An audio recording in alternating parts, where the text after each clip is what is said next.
তোমাদের রিকোয়েস্টে নিয়ে চলে এলাম কৃষ্ণচূড়া ফুলের মেকিং আর কালারিংয়ের ফুল টিউটোরিয়াল প্রসেস নিয়ে।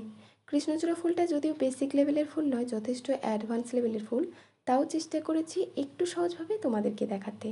আর এরই সাথে থাকছে গুরুত্বপূর্ণ কিছু টিপস। তাহলে চলো শুরু করা যাক। মোল্ডেড ক্লের প্যাকেটের মধ্যে থাকা রেজিন আর হার্ডনার এই দুটো কম্পোনেন্টকে সমান সমান কোয়ান্টিটিতে নিয়ে প্রথমে কিন্তু ক্লেটাকে খুব ভালোভাবে মিক্সড করে নিতে হবে। এবার দেখো ক্লেটাকে বেলে সরু রোলের মতো করে নিয়ে 6 ভাগে ভাগ করে নিতে হবে।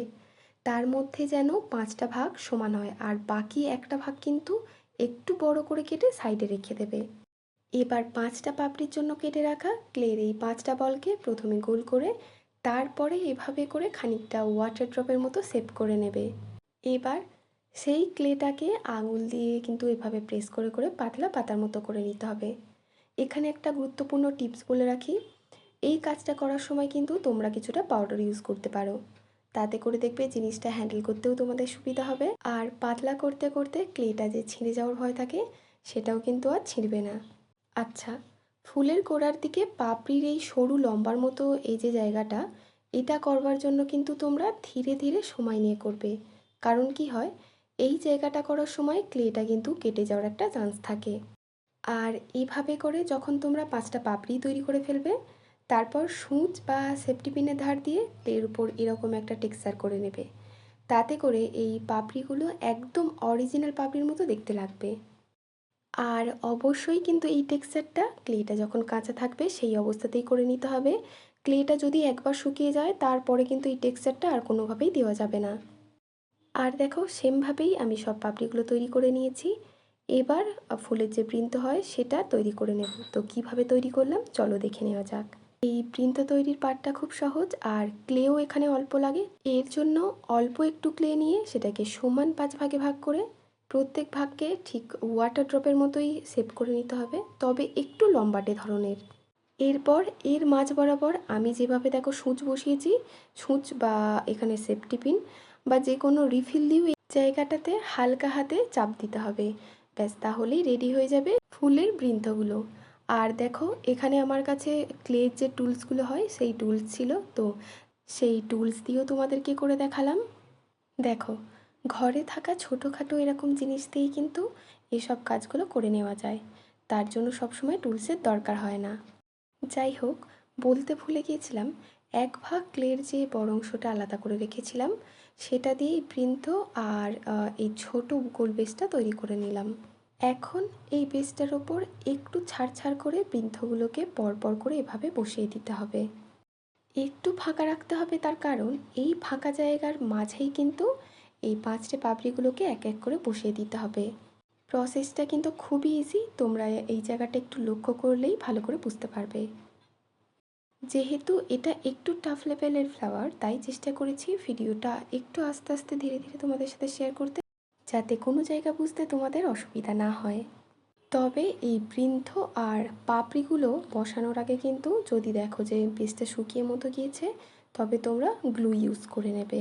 যেহেতু ফুলটা ছোট ছোট জিনিস জুড়ে জুড়ে তৈরি করতে হচ্ছে, তাই জিনিসগুলোকে বসানোর পর একটু সিকিউর করবার জন্য আঙুল দিয়ে কিন্তু একটু প্রেস করে নিতে হবে।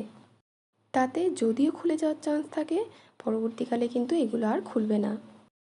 এগুলোকে খুব ভালোভাবে বসানো হয়ে গেলেই কিন্তু এর মাঝে যে সরু সরু রেণুগুলো হয় সেগুলো আমি বসানোর জন্য সেগুলোকে তৈরি করে নিচ্ছি। একদম অল্প ক্লে নিয়ে কিন্তু এই রেণুগুলো তৈরি করে নেবে, তা না হলে মোটা হয়ে গেলে কিন্তু একদমই ভালো দেখতে লাগবে না।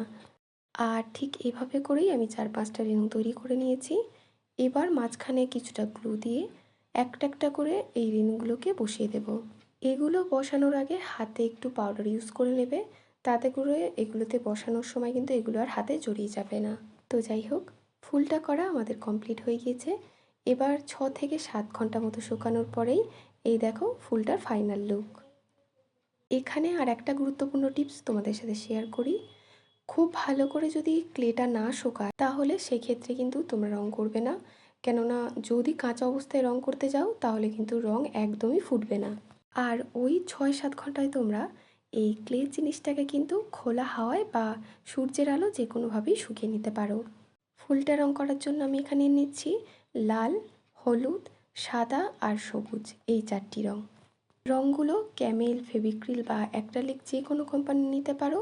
তবে রং করবার আগে 1 থেকে 2 কোট মতো জেসো বা হোয়াইট কালার ইউজ করেই কিন্তু তারপরেই কালারটা করতে হবে, তবেই কিন্তু কালারটা ফুটবে। ভিডিওটি যাতে বেশি লং না হয় সেই জন্য আমি এই জায়গাটা স্কিপ করলাম। তো যাই হোক, তোমরা এখানে দেখতেই পাচ্ছ আমি লাল কালারটা নিয়ে এখানে অ্যাপ্লাই করছি। প্রায় 2 কোট মতো প্রত্যেকটা মানে 4টে পাপড়িতে আমি 2 কোট মতো লাল কালারটা অ্যাপ্লাই করে নিয়েছি। আর 4 নম্বর তুলি দিয়েই কিন্তু পুরো কালারটা আমি করছি। আচ্ছা, আমি এখানে আজ শুধু তোমাদের রিকোয়েস্টে পলাশ ফুলটা তৈরি করে দেখালাম, কিন্তু তোমরা যদি এর ওপর জুয়েলারি তৈরির ভিডিও চাও তাহলে কিন্তু অবশ্যই কমেন্ট করে জানিও। তাহলে এর ওপরে আমি খুব তাড়াতাড়ি একটি জুয়েলারি সেটের ভিডিও নিয়ে আসব। তোমাদের সাথে কথা বলতে বলতে পলাশের 4টি লাল পাপড়ি কিন্তু কালার করা কমপ্লিট হয়ে গিয়েছে। আর একটা পাপড়ি আমি কালার করিনি, সাদা অবস্থায় রেখে দিয়েছি। এই পাপড়িটাকে আমি পুরোটা লাল কালার করব না, পাপড়িতে অল্প লাল অল্প হলুদ দিয়ে কিন্তু কালারটা মিশিয়ে মিশিয়ে এই কালারটাকে করে নিতে হবে। পলাশের 4টে পাপড়ি লাল কালার হলেও একটা পাপড়ি কিন্তু একটু অন্য কালারের হয়, আর সেই পাপড়িটাই করছি। আর এখানে হলুদ বলতে শুধু পাকা যে হলুদটা হয় সেই হলুদ কালারটা দিয়ে কিন্তু কালারটাকে করে নিতে হবে। চাইলে এই জায়গাটাতে তোমরা সাদা কালার দিয়েও কিন্তু কালারটা করে নিতে পারো, তবে এখানে একটা গুরুত্বপূর্ণ ব্যাপার হলো কালারটা ব্লেন্ডিং করা। এই দুটো কালার যত ভালোভাবে ব্লেন্ডিং করবে কালার ততই সুন্দরভাবে ফুটে উঠবে। তবে যদি তোমাদের এরকম কালার করতে অসুবিধা হয় তাহলে কিন্তু তোমরা পুরোটাই হলুদ কালারের করে নিতে পারো। তাও চেষ্টা করেছি স্কিপ না করে ধীরে ধীরে পুরো কালার প্রসেসিংটা তোমাদের সামনে তুলে ধরতে। আচ্ছা, এবার এই লাল কালারটা দিয়ে বৃন্ত পাঁচটিকেও কিন্তু লাল কালার করে দিতে হবে, আর হলুদ কালার দিয়ে রেণুগুলোকে কালার করে নেব। তবে এখানে এই কালারটা করবার জন্য তোমরা কিন্তু অবশ্যই 1 বা 2 নম্বরের তুলি ইউজ করবে, কারণ মোটা তুলি দিয়ে যদি এই রেণুগুলোকে কালার করো তবে কিন্তু সেই কালারটা পাপড়িগুলোতে লেগে যাওয়ার একটা চান্স থাকবে। তো যাই হোক, কথা বলতে বলতে দেখো পলাশ ফুলের কালারটা কিন্তু আমার করা কমপ্লিট হয়ে গিয়েছে। ফুলটার মেকিং প্রসেসটা তোমাদের কেমন লাগলো সেটা কিন্তু অবশ্যই কমেন্ট করে জানিও। আর নেক্সট কোন ফুলের উপর তোমরা ভিডিও দেখতে চাইছো সেটাও কিন্তু অবশ্যই কমেন্ট করে জানিও। তাহলে সেটার উপর ভিডিও নিয়ে আমি খুব তাড়াতাড়ি তোমাদের সামনে হাজির হব। আর আবারও বলছি, যদি এই পলাশ ফুলের উপর তোমরা কোনো জুয়েলারি সেট দেখতে চাও তাহলে অবশ্যই কিন্তু কমেন্টে জানিও। আমি চেষ্টা করব নেক্সট সেটার উপরেই একটা ভিডিও আনার।